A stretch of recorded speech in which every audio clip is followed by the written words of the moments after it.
Hello and welcome to Theatre of Music. Now we seem to be having a few little technical issues, so we're going to have another go and see how we get on, and hopefully you are you're able to see it this time, and you're able to hear. So welcome to Theatre of Music live lesson, and today's lesson is all about musical elements.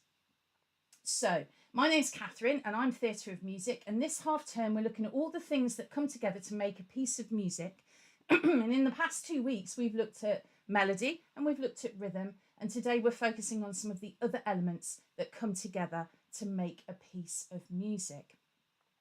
So let's have a think about this. What are these key elements that make a piece of music?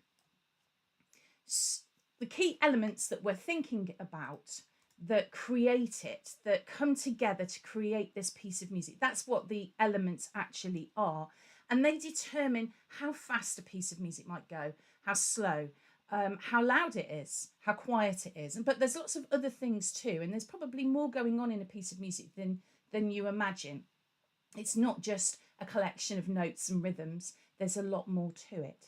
Now, last week, we had a look at the piece of music Twinkle, Twinkle, Little Star. I'm going to get out of the way so that you can see the music. You probably know it really, really well. So, you know, it might be that you don't need the music at all, but let's just go through a few key things, bit of revision from the last couple of weeks to help you to sort of reinforce and remember some of the key things that we did over the last 2 weeks. So first of all, we have a funny little symbol at the beginning of the music, which we call a treble clef, and that's telling us that we are playing higher notes or singing higher notes. And last week we learnt about how to read these different pitches.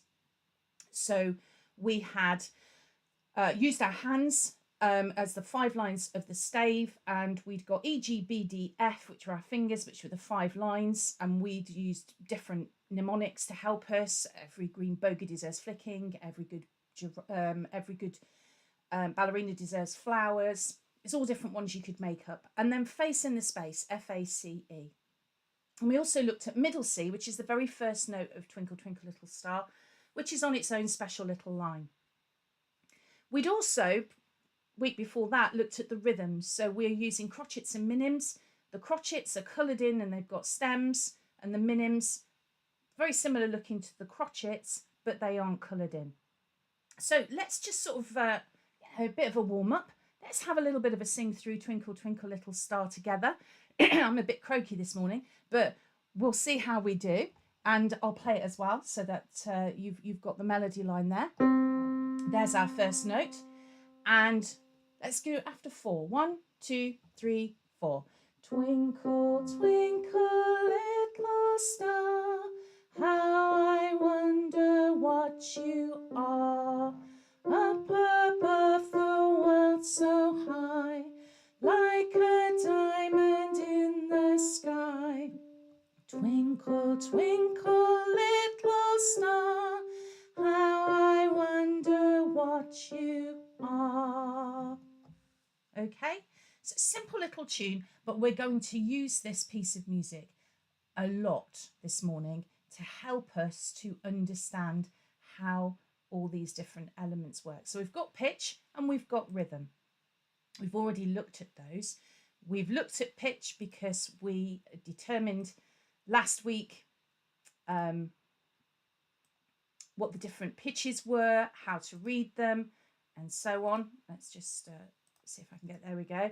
How high and low the music goes, and it can be written down using the notes of the stave like we've just seen, or something called a graphic score, which is when you're using pictures and symbols instead of notes on the stave. And graphic scores can be really useful if you struggle to read the musical notation, or if you want something that is more creative, you are sort of, it's more organic, you are creating it as you go along. It's more of an improvisation piece. We looked at rhythm duration, how long sounds last for, and they can be written down using crotchets and minims and semibreves and quavers, and we looked at all of that a couple of weeks ago. So this is the first of the elements that is brand new, and this is something called structure. Now you're probably wondering why we've got our little character Mini Mozart sitting there with a jar of jam on, and then he's spreading it on his toast, and then at the bottom you've got something that looks like a sandwich. Now that's because what we're looking at is how you put your musical ideas together, how the piece fits together.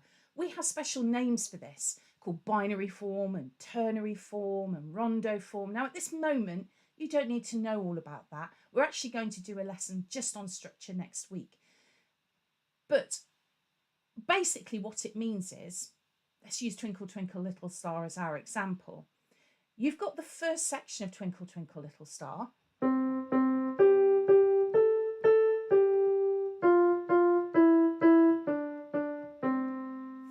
Let's call that A. So A is there. That's our first musical idea. And then we go and do something different.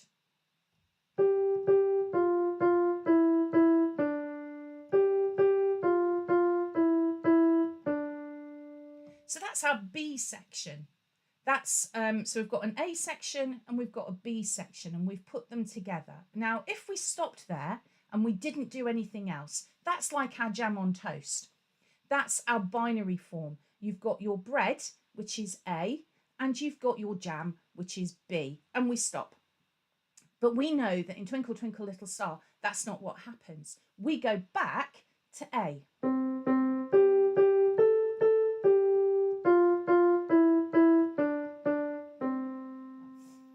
And that's what we call ternary form, because what you're actually doing is you're returning to the original idea. And that's like a sandwich. So you've got your bread either side, and then you've got your filling in the middle, your B idea. So you've got your A, then your B, and then your A again. And that's how structure works. So you have these musical ideas. It could be a verse and a chorus if you're talking about like a pop song. In pop songs, you also might have something called the bridge section or the instrumental that is put into the piece as well. You have things like rounds where you have the same piece of music, but people start singing it at different times. There's all sorts of different musical structures, but it's basically how that piece of music fits together. So we've got an example here for Twinkle Twinkle Little Star of like a ternary form piece. You've got your A idea, the twinkle twinkle little star, how I wonder what you are. That's A. Up above the world so high, like a diamond in the sky, is our B. Twinkle twinkle little star, how I wonder what you are, is a return to our A. Okay, so that's just musical structure, how you're putting your piece of music together. Dynamics. Now we've got our little Mini Mozart. You see our Mini Mozart quite a lot. He's our little friend, and he sort of helps to demonstrate all of these things. If you're using our worksheets on the website, you'll see Mini Mozart quite a lot, trying to help you to understand things a little bit more visually. So when we're thinking about dynamics, we're thinking about how loud and how quiet the playing is. So I could do.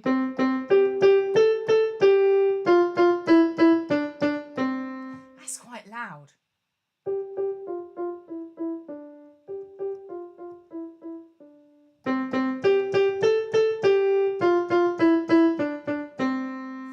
So you can see just there how we've used very loud against very quiet. It creates a different feel. And within a piece of music, composers decide what sections they want louder and what sections they want quieter. And when you're creating your piece of music, when you're deciding on all of these things, what you tend to do is it's all about the drama. What you're trying to do is create the drama. So the loud section might be really loud because at that point you're trying to express something, very dramatic and bold, or it might be very quiet because it's quite sinister or a bit creepy or just very calm. Calm music doesn't tend to be loud music, if you think of it like that. Very dramatic, bold music doesn't tend to be quiet. So you have to sort of reflect what you're trying to create using your dynamics. So let's use Twinkle Twinkle Little Star. Let's have a sing through it, and let's do it so that the A section, our 2 bits of bread, is quiet, and our middle section, the B section, is loud. So let's do it together. After 4. 1, 2, 3, 4. Twinkle, twinkle, little star, how I wonder what you are. Up above the world so high, like a diamond in the sky. Twinkle, twinkle, little star, how I wonder what you are. Now, sometimes we don't make it quite as dramatic as that. We might gradually get louder or gradually get quieter. And that's also part of the dynamics. You can have moderately loud music. You can have very, very quiet music or very, very loud music. There are different levels of dynamic, and you can get there gradually or you can get there suddenly. It's entirely up to you as the performer or you as the composer. The next one we're thinking about is timbre. And you can see on the slide there, we've got pictures of different musical instruments. So we've got Mini Mozart banging away on his drum. We have a trumpet. And we also have, I think it's supposed to be a xylophone, okay? They're all different instruments. Now, the sounds that different instruments make is what the timbre is. String instruments have a completely different sound to brass instruments, for example. A flute sounds completely different to a xylophone. Each of these instruments is made from a different material and is constructed in a different way. So, for example, the bigger the instrument, the lower the sound.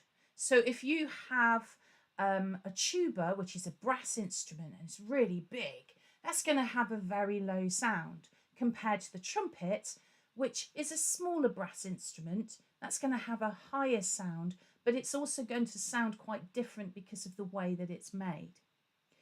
A drum, which you beat, is going to sound very different to a piano, for example. Now, I'm using a keyboard today, which means that I can have a play around with the different sounds on the keyboard. So we've got it set on piano at the moment. But if I was to change that to, let's say, an overdrive electric guitar,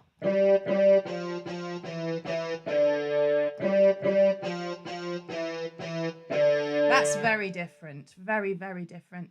And now let's have a little go at, there it is, a trumpet.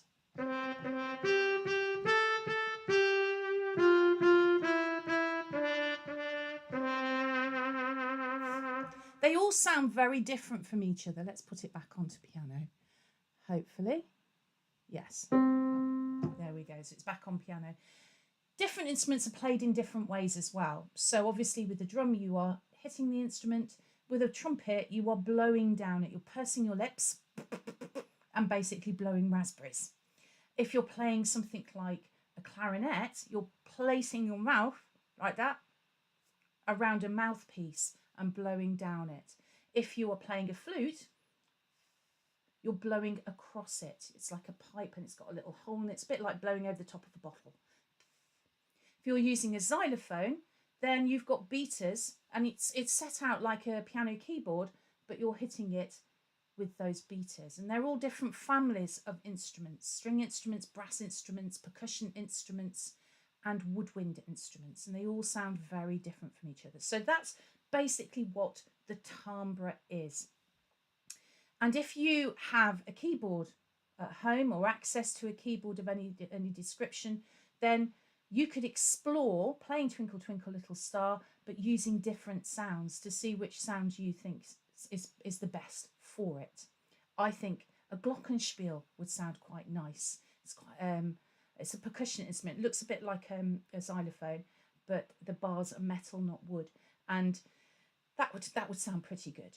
A glockenspiel or something along those sort of lines. Flute would sound nice as well. Okay, the next one is tempo. Now I think you can guess what tempo is just by looking at our little mini Mozart. He's sitting on the top of a snail and he's driving a very fast car. Tempo is all about how fast or how slow the music goes. So if we were to play Twinkle Twinkle Little Star,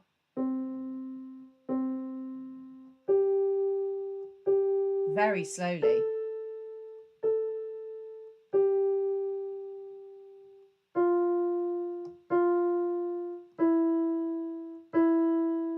I mean, that's really slow, isn't it? Would we want to go that fast? I don't know. I think you'd struggle to get your words out if you were singing it that fast. So the tempo of a piece of music is really important. It sets the tone. It helps to set the mood. If you want something to be very sad, you're probably going to choose a slow tempo.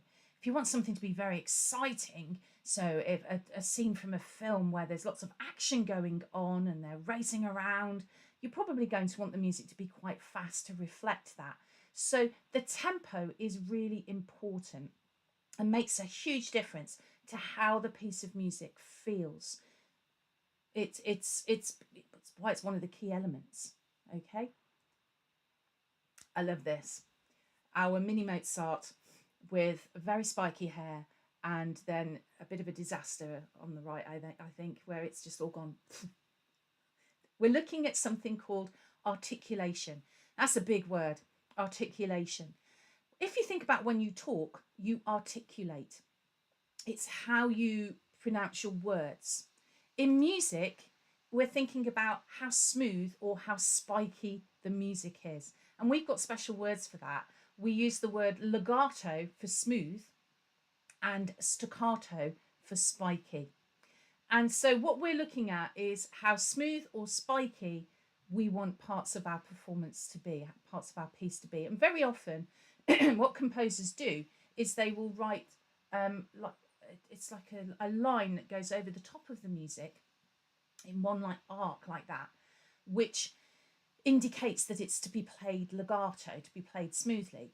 Or they put little dots over the top, not next to it. It has to be over the top of the notes or underneath, depending on where the bottom of the note is, where the head is.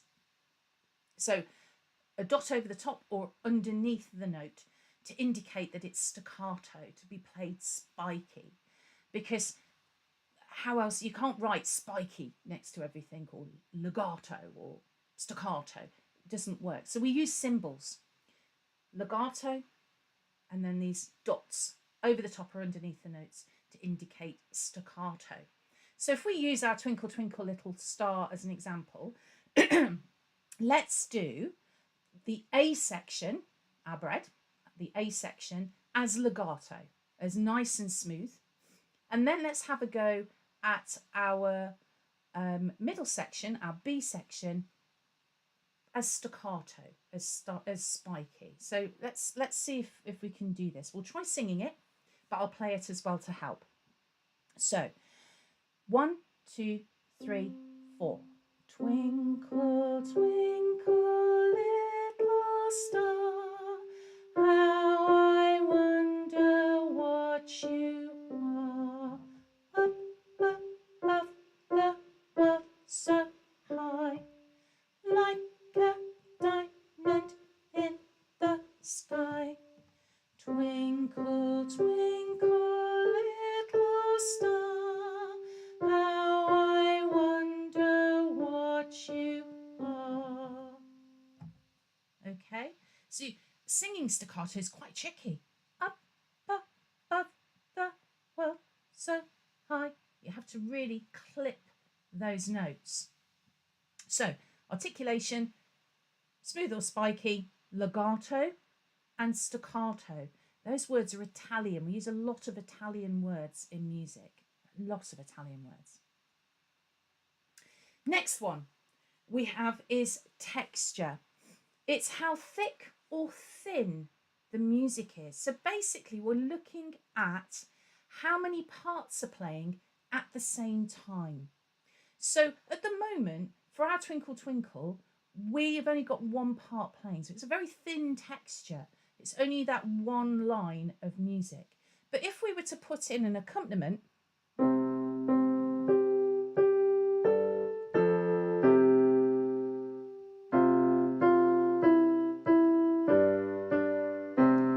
straight away the texture thickens because we've got a harmony part in there. We've added that extra note. So if we were to put chords to it,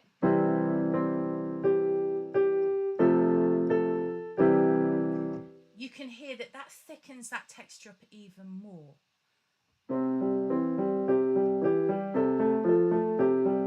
And we can put all sorts of different accompaniments to it. There's limitless numbers, but each one will have a different feel, a different texture, a different thickness, because it depends on what that harmony is. So that chordal one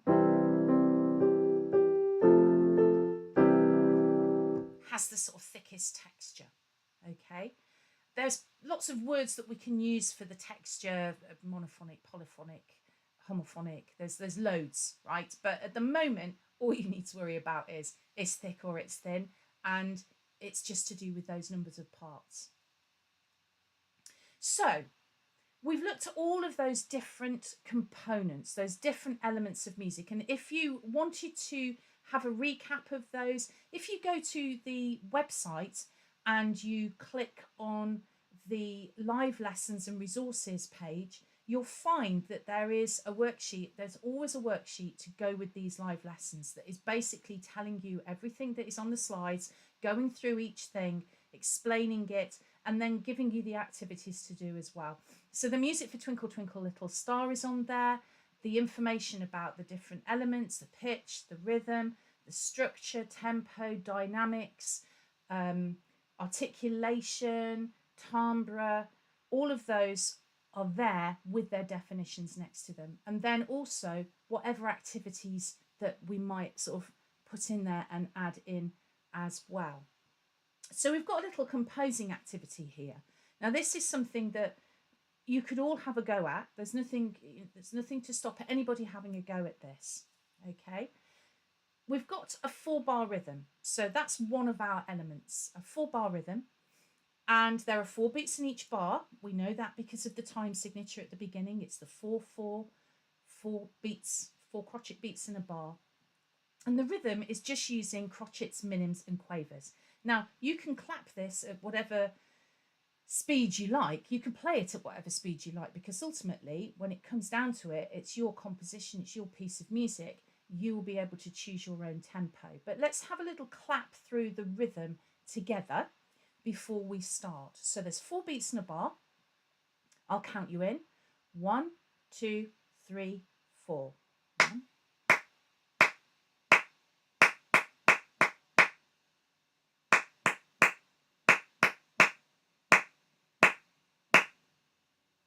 Let's just have another little go at that. So it's because the quavers may have caught you out a little bit. Remember, the quavers have tails, and when we've got a group of quavers together, we join those tails together. Okay, so they are worth a half beat. The crotchets, the coloured in notes with the stems, they're worth 1 beat, and the minims aren't coloured in. They've got the stems, they aren't coloured in, and they're worth 2. So let's have another little go. 1, 2, 3, 4.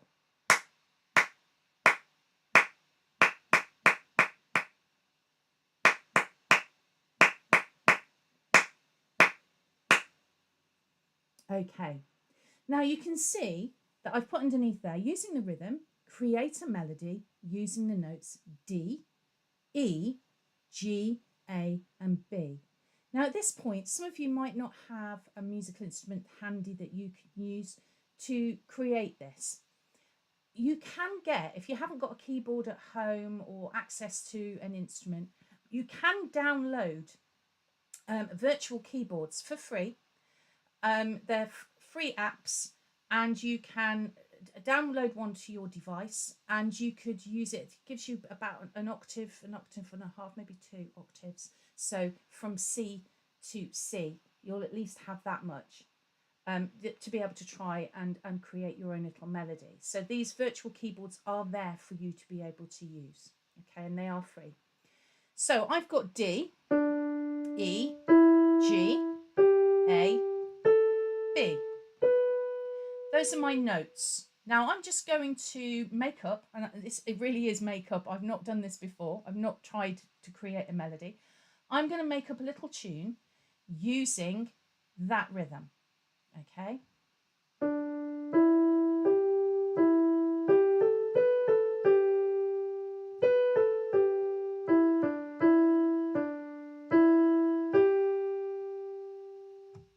Okay, just from using D, E, G, A and B, you can make a lovely little piece of music. Now, all you would need to do is then write down the letter for each note underneath the note from the rhythm. So on that first bar, I did D, E, G, E. So I would write the D under the first note, the E under the second, G under the third, and E under the fourth. And I'm suggesting that just write the letter names in this instance. Don't try and write the music out using treble clef notation. Keep it simple. You're exploring, you're creating that melody, but you don't necessarily need to write it down using the treble clef notation. Use the rhythm and write it down underneath that rhythm. Okay, so one letter for each note. And then you try playing your melody. And you just practice your melody until you're happy playing it. Okay, I've got to try and remember that in my head now. So you then use the melody that you've created and you try out different musical elements. So I could play it fast.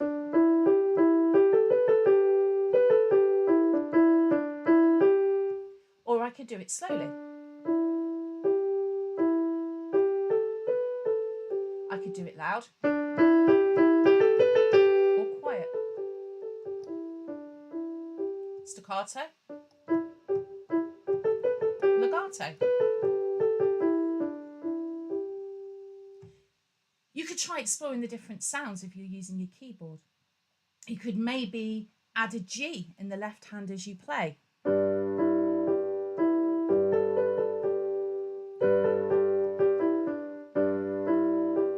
And my tune's changing every time, but only a little bit. But you can see that by playing that G, you're adding in that extra bit of texture, you're putting in that little bit of harmony. And the G, I can promise you, will always work with this group of notes.